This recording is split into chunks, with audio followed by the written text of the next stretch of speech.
Hi, everybody. This is Hondo Carpenter from Sports Illustrated's Fan Nation, Las Vegas Raiders Insider Podcast. It's great to be with you today. Got a lot that I want to discuss with you. Got a lot that we need to get into.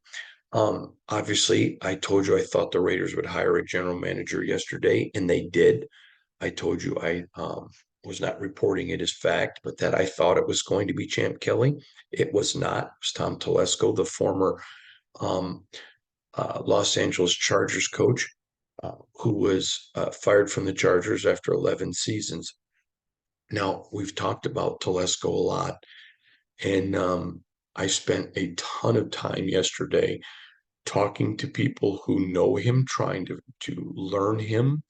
I'm going to be meeting with him today. So I want to dig in with you real quick on Telesco, where the Raiders are at, and my assessment of it. Now, first of all, Um, I say this because I want you to understand how I approach things. I'm not a Raider fan. I cover the team. So the first thing that really got me um, was the surprise of so many people. I too was surprised. I'm not saying that I wasn't. I thought there was a good chance that he would be part of the organization. I didn't think he would get the general manager's job for a couple of reasons, and none of them have to do with him. You've had Champ in the building doing everything. He sat in on head coaching interviews, and you extended the process so long. Number one. Number two, you then only interviewed, one candidate who had significant experience. And he was one that on the surface, you could look at several things and be critical of. Um, so if you wanted to go there, I would have thought they would have interviewed more people. Again, it's not a slam on Telesco. Um, and number three, because it came down to Dodds and Kelly, and Telesco was the third option.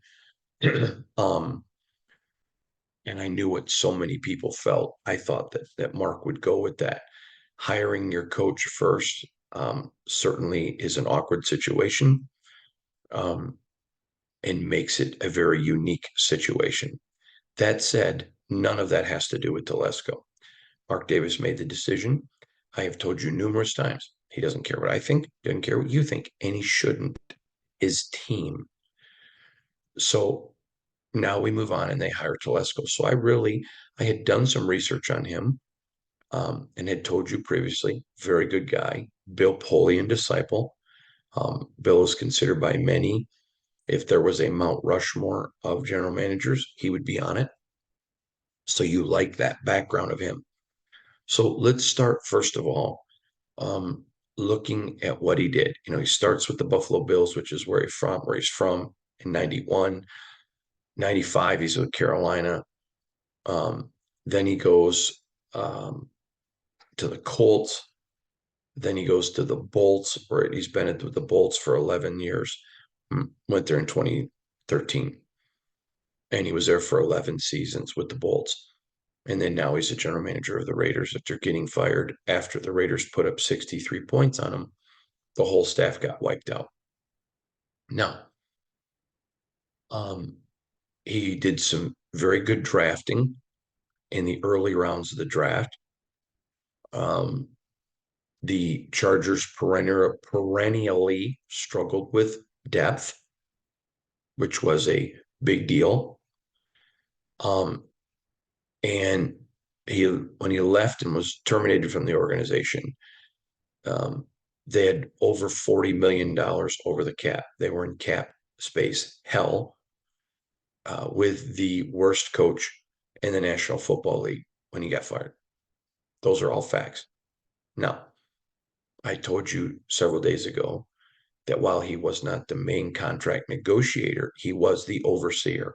And I was told by someone in the organization that who has no bone to pick against him. They thought he did a very good job considering the circumstances, and I'm going to get to that in a minute. Those are all factual things that you want to put on the table. Um, but now you move to Telesco. And so, as I always do with you, I talk extensively with people around the league because I want to know what their thoughts of him are. What do they think of him? Um, and I was very surprised at several of the answers. Every one of them. These are men that I know. These are men that I've known a long time. These are men of character. Um, all told me, very good guy, very good person, very good guy. The players will trust him because he's trustworthy. I've talked to players who played for him. I've talked to people who've coached for him, people who've worked in management with him, and people who know him from other organizations. So I covered every space that there could. They all told me, good guy. More than one person said, if Tom tells you something, you have a right to stick with it and to believe in it. I thought all that was very, very fascinating. Now, moving along. Um, when I would talk with people, they would bring up the things I just brought up with you, the lack of depth. And one of the things that was shared with me by multiple people in the Chargers and outside the Chargers was he arguably has the worst owner, had the worst owner with the Chargers for 11 years. And that the reason he was able to keep his job with several of those reasons, the teams vastly underperformed, um, was because the owner knew of some deficiencies that Telesco had to deal with. Thought that was a fascinating point that they brought up. And so several of the things they were able to point out to me, you have to understand he had the owner he had and he had to work within that parameter. Had he had his track record at most NFL teams, he would never have lasted 11 years. But he had it with a team where at least the owner under knew there are some decisions being made that I want made as an owner. And that goes there. I thought that was all very, very fair. And I'm my job isn't to convince you that Telesco was a great hire or not a great hire. My job is to disseminate information that I ascertain from other people and give to you. Um, there were a couple of things that I thought were really interesting. Now, I've told you numerous times, I'm not getting into politics, I'm getting into economics. One of you said that the other day, and I thought that was a great line.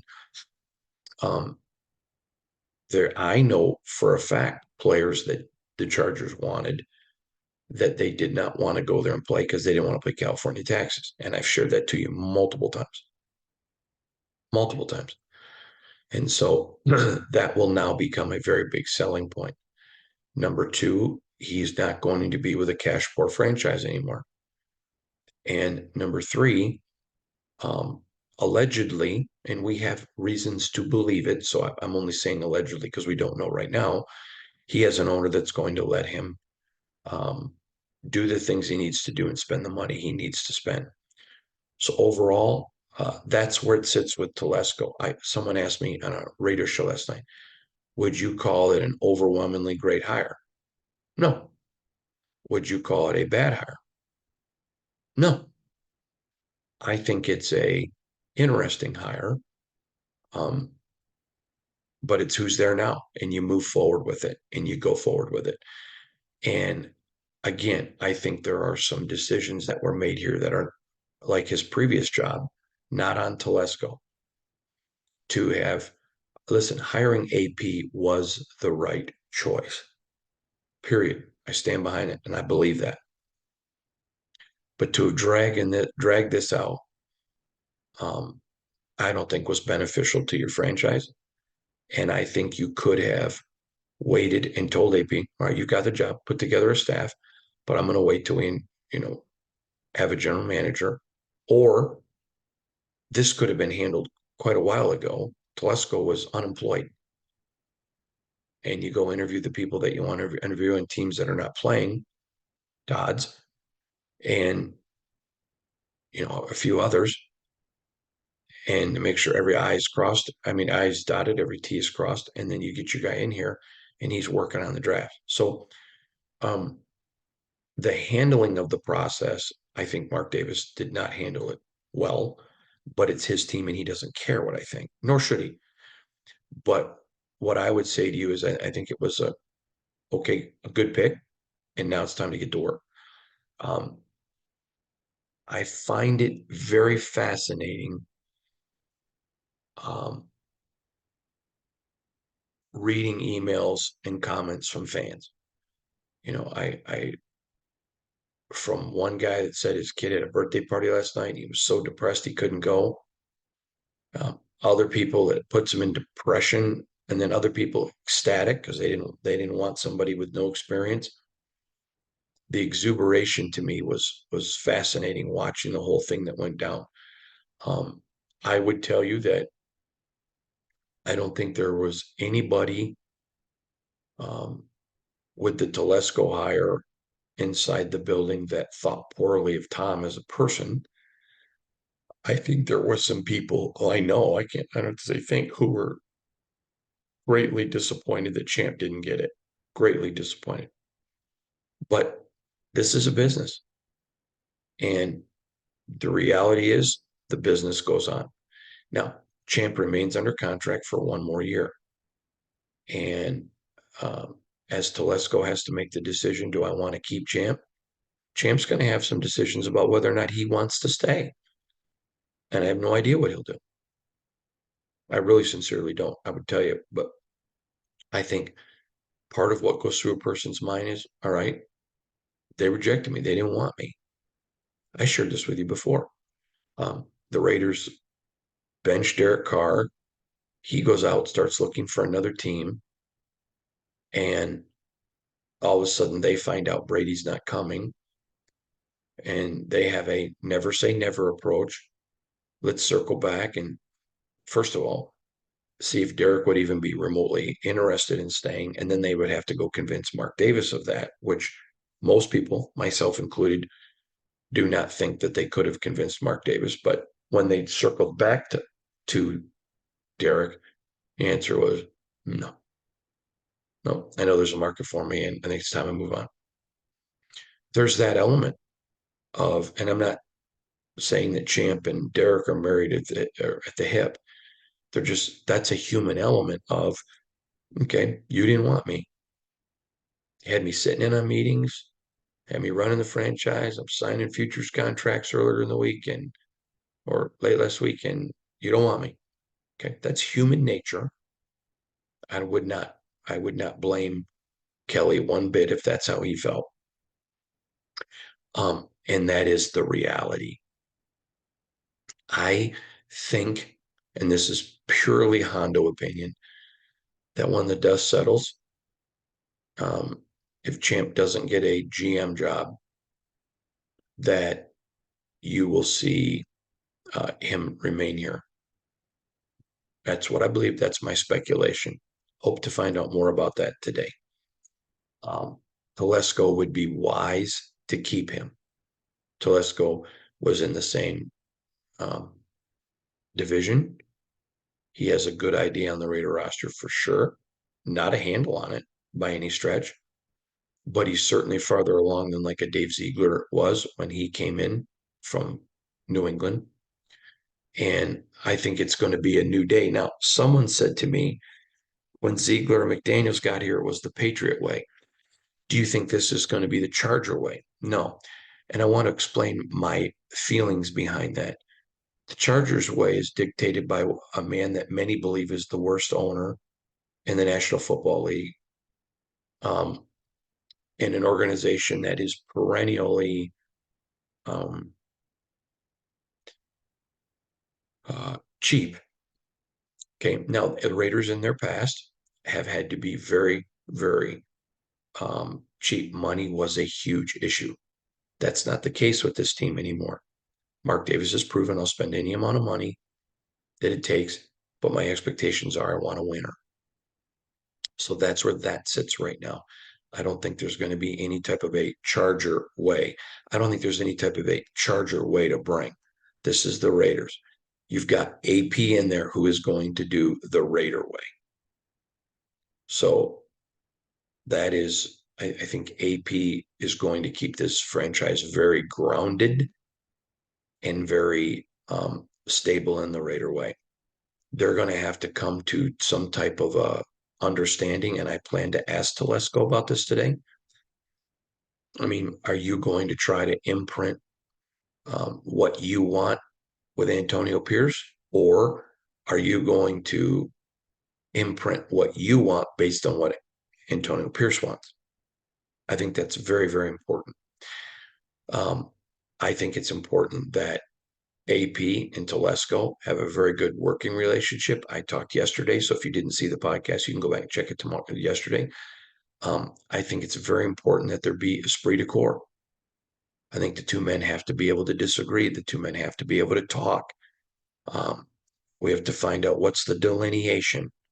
If there's a disagreement and a decision cannot be made where both parties can come together, who has final authority? Who has final say? I think that's important to know. And I'm going to tell you right now, everyone knows the affinity that I have for AP. But I hope Mark Davis's answer is Tom Telesco does, because that's the right way to do it. That's the right way to do it. And the way it should be done. So today's podcast is not going to be as long as others because I'm going to have all of the video from the press conference for you. Now, the press conference begins at 1. So I'll be posting it as soon as it's over. I would expect it to probably go a half hour, 45 minutes. And there to be a lot of discussion afterwards. So I would say 1 o'clock. Probably you'll see the video sometime between 5:15, 5:30, maybe 5:45 Eastern. 2:30, 2:45, maybe even 3 o'clock Pacific.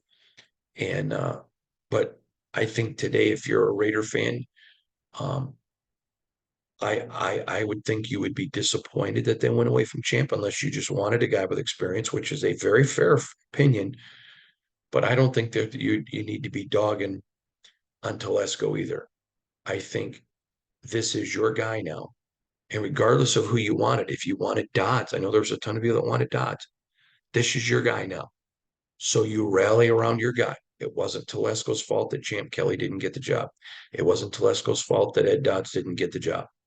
Now, what's going to be interesting is if Dodds ends up in Los Angeles with Jim Harbaugh. It's going to be interesting what that pairing is like.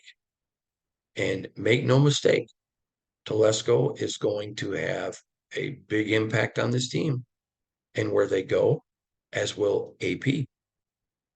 And so the direction is your GM and your head coach.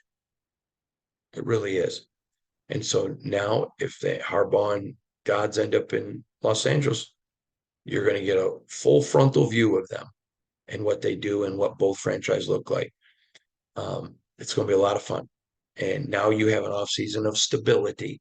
Obviously, combine coming up, draft coming up, free agency coming up, so many things coming up.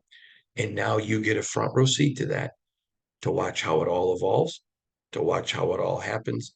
And it's going to be great to watch and a lot of fun to watch. Again, apologize for the shortness of this podcast today, but I'm going to have all that video coming up later.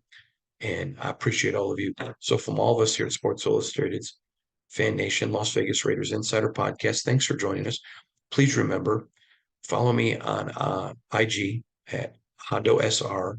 Follow me on X, formerly known as Twitter. When you go to at Hondo Carpenter, go to si.com/NFL/Raiders. You get all of our articles. Additionally, when you're there, go to the upper right-hand corner, click newsletter, sign up, never miss another story again. Look forward to seeing you all very soon. So from all of us here at Sports Illustrated's Fan Nation, Las Vegas Raiders Insider Podcast, part of the Fans First Sports Network. Thanks for being with us.